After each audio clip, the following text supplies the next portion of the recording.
Wall Street's main indexes closed sharply higher on Tuesday after encouraging inflation data lifted investors' hopes the Federal Reserve could be done raising interest rates.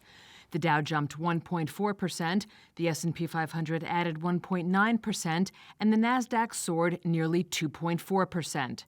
Data from the Labor Department showed the smallest rise in underlying inflation in 2 years, with no month-to-month uptick for consumer prices.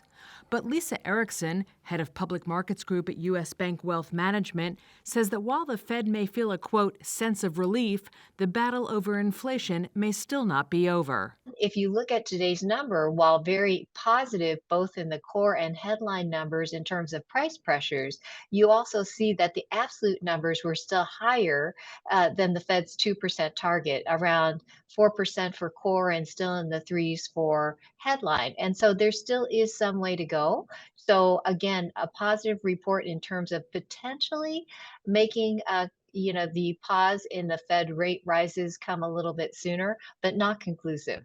Among individual movers, shares of Snap jumped 7.5% following news that Amazon will allow Snapchat users in the U.S. to buy some products listed on the e-commerce company directly from the social media app.